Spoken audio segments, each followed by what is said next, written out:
हाय मैत्रिणींनो, श्री स्वामी समर्थ. चला तर आले शेतात. पहा दुपारचा वाजला 1 आणि गव्हाला पाणी देण्यासाठी आता ह्यावेळेस कमी पडलंय. पहा त्याच्यामुळे बोर मधलं पाणी उपसावं लागतंय आणि 2-2, 3-3 तासाला बोर चालू करायचं आणि बोर मधलं पाणी विहिरीत टाकायचं काम चालू आहे. पहा आता सध्या एकच पाणी द्यायचंय, कधी नाही होत पहा असं. पण ह्यावेळेस पाणी कमी पडले. पहा सगळ्यांचे त्याला कमी पडले. यांचं तर अजून हिरवच आहे पहा. आणि आपला तर वाळून गेलाय गहू. आता थोडासा एक पाणी द्यायची गरज आहे त्याला. पहा आता पाणी इथं त्यांनी पण हे बघा सगळ्यांनीच बोर मधलं पाणी घ्यायचं सुरू केलं. आता त्यांनी पण बोर मध्ये लावलंय. बोर मधलं विहिरीत जातं ते पाणी. तिथं जॉईंट दिलाय, ह्या जॉईंट मधून विहिरीत जातं पाणी बरोबर. चला तर आता मला पण बोर चालू करायचंय. सकाळी दाजीनी चालू केलं एकदा, आता एकदा जायचं 1 वाजता, परत 3-3:30च्या दरम्यान परत एकदा यायचं मळ्यात, बोर चालू करून जायचा. नंतर परत 6 वाजता. असं दिवसातून 3 वेळेस जर चालू केला ना बोर, तर सकाळी सकाळी दाजी येतात पहा भरण्यासाठी. 4 ते 5 वाफे होऊन जाते पहा भरायची. मग एक 10 मिनिटं चालतो पाणी. म्हणजे 10 मिनिटात आहे ना आपली एक छोटी 500 लिटर पाणी येत असेल पहा. नाही 500 नाही तर 1000 लिटर येत असेल पहा.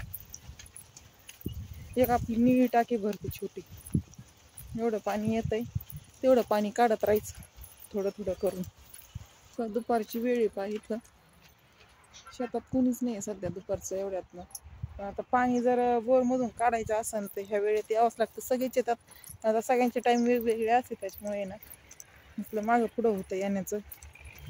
सध्या लग्नाची पण तुम्हाला तर माहिती आहे, लग्न आहे म्हणून. लग्नाची पण एवढी धावपळ आहे की बस. कोणतरी आहे तिथं भरण्यासाठी. कांदे पाहिजे तर किती छान कांदे आलेत. त्या कांद्यासाठी आता पाणी कमी पडन पा त्यांना पण. लसूण पण लावलाय, कांदे पण येतं. संध्याकाळी आलो होतो पा रात्री आम्ही काल 7 वाजता. त्यावेळेस तर आहे ना संध्याकाळी म्हणजे इकडे येण्याचं हेच नाही राहत. रानडुकरं येतं. रानडुकरं भरपूर प्रमाणात आले ह्या वर्षी आमच्याकडं. असे जवळ उभे राहिले तरी ते काही करत नाही पहा. त्या दिवशी भैयांना दाजी आले होते. भैया म्हटलं एकदम जवळ होते मम्मी आमच्या, त्याच्यामुळे मी काल आले ते दाजींसोबत. म्हणलं बघू, मी आता अजून रानडुकरं पाहिलेच नव्हते. म्हटलं येते मी, पण त्यांनाच दिसले 2-3 वेळेस आले. मी काल आले तर दिसलेच नाही. ती हिरवा गहू आहे एकदम, अजून हिरवा गहू आहे. याला 2 पाणी तरी द्यायची गरज आहे. 2 पाणी. आणि आपला गहू पाहू कसा आहे आता. पहा आले पहा मोटर जवळ. मोटर चालू करायची आता. चालू केल्याबरोबर पाईप ओढायला सांगितलं होतं दाजींनी. पाईप ओढायला सांगितलं होतं. आलंय बरोबर पाणी. विहिरीत पडतंय पाणी आता.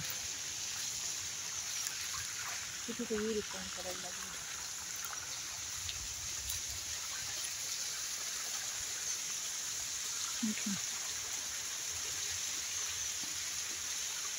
म्हणजे तिकडं नदीचं पाणी जे येत होतं ना, वाहतं पाणी आणि विहीर भरत होती, ते पाणी यायचं पूर्णपणे बंद झालं पहा. त्याच्यामुळे असं करावं लागतं आता. एकदा विहिरीत आले कुठे जात नाही पाणी बरोबर करते. भैयाला पण माहिती आहे बरं का हे बोर कसा चालू करायचा. पण ह्या इथं जॉईंट असल्यामुळे ना, ह्या इथं जॉईंट आहे ते जॉईंट असल्यामुळे ना भीती वाटते पहा भैयाला पाठवायची एकट्याला. कारण तो म्हटला मी मम्मी चालू करून मी सकाळी पण म्हणत होता मला, पण म्हटलं नको, म्हटलं जॉईंट आहे तिथं. आता हे पाणी किती वेळ चालतंय पाहू आता. 15 मिनिटं चालतं. 15 मिनिटात एखादी टाकी तर भरूनच जाईन आरामशीर. आता एवढं पाणी पहा ते विहिरीत. आता 2 वेळेस जर मी असं पाणी बोर चालू करायला आले ना, तर सकाळचं व्यवस्थित भरून जाईन का. सगळ्यांचीच बोंब चालू आहे का पाणी नाही म्हणून. आता गहू पोह पण आपला कसं येतं येतं त्यांचं भरायचं काम चालू आहे वाटतं. मला वाटलं आहे की नाही सोबत, काय माहिती तर कुणी नाहीत. पहा आपला गहू बरंचसं वळत आलंय आता. आता एवढं झालं का नाही गावाचं पाणी द्यायचं काम. पलीकडे गहू आहे एका ठिकाणी. नंतर ये आता उन्हाळाभर, पूर्ण उन्हाळाभर एवढं गवत जगवायचं बस. उन्हाळाभर पुरतंच पाणी आहे. गायांसाठी खाण्यासाठी चारा आहे पाहतो. पाणी बंद झाले तर काय नाही. आहे चालू. मला वाटलं बंद झालं का आवाज असं तिकडे पलीकडे गेले तर आहे चालू.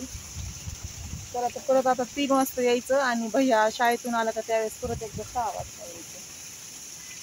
असं पाणी द्यायचं काम चालू आहे. आणि शेतकऱ्यांचे कसे हाल आहे, पाण्या वाचून पण लाईटी वाचून पण. लाईटीचं पण जजमेंट बघूनच यावं लागतं. कधी कधी असं होतं घरून निघताना पाहते लाईट आहे आणि इथं येऊपर्यंत लाईट पण जाते, असं पण होतं का. चलत मैत्रीण, बाय.